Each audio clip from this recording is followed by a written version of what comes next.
back to full fitness, back to full speed. And it's a sight to behold, isn't it? Alex Marquez starts the last lap of this Tissot sprint here in Sepang with a 1.3 second advantage over Martin. What does Bastianini do on this last lap as Binder runs in really hot in the first corner on the factory KTM? I think Bastianini's just got to sit there at this stage unless they come under any kind of attack from behind from Binder and Miller, which now looks unlikely. Surely, in terms of the bigger picture in the World Championship, Bastianini has to just sit there behind Pecco Bagnaia. He pulls out alongside, but he's not making an attempt to overtake Bagnaia there into turn number 4. Surely, from a Ducati point of view, they have to hold station.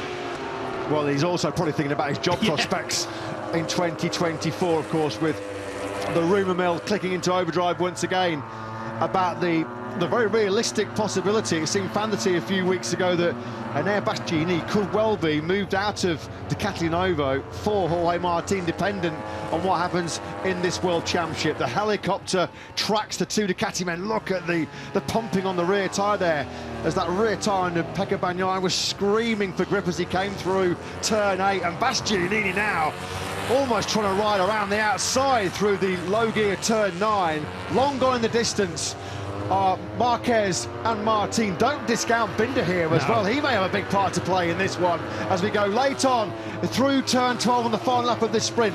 Bagnaia will be desperate to see that checkered flag. He's just got 2 more corners to see it, and then he will take 3rd place as Bastianini looks like he's taking a bit of a defensive line there to try and protect his teammate and keep Brad Binder behind. Bagnaia, from this point of view, as long as Bastianini just holds station, should be safe in 3rd.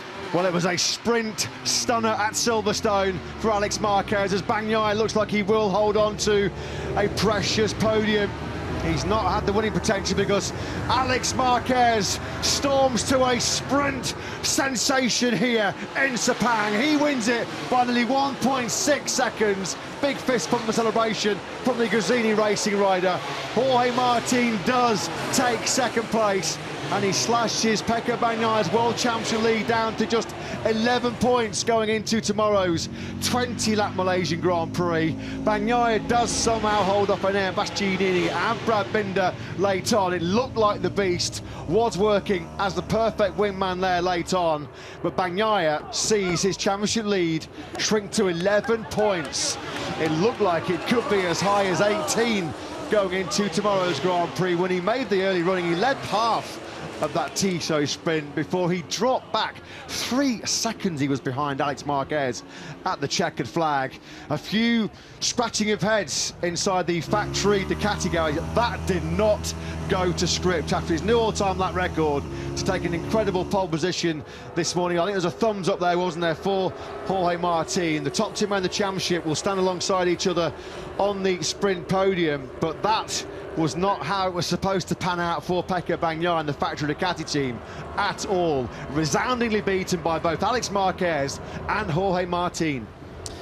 Yeah, not to plan that for Pecco Bagnaia. This is Enea Bastianini on the slowdown lap, and a little tap of the hands to Pecco Bagnaia. Perhaps Bastianini did just think of the bigger picture in the team game there. You can understand why Bagnaia needed those points a lot more than Bastianini did. Bastianini in some ways made his point already today. He's back on form, at least for this weekend, which is good from a factory Ducati point of view.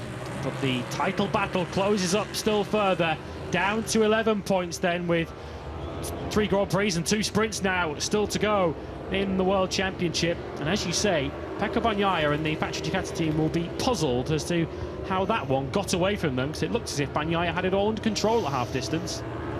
There is Marc Marquez, who I'm sure underneath that helmet is rather green with envy right now, because he was P-nowhere in that sprint. To his credit, despite a crash early on at turn 14, he was still able to come over the line ahead of Alvaro Bautista and Joan Mir, 2 fellow Spaniards who also had their problems, but having started 20th, his equal worst MotoGP qualifying position. Marquez took the checkered flag in 21st place. He congratulates younger brother Alex.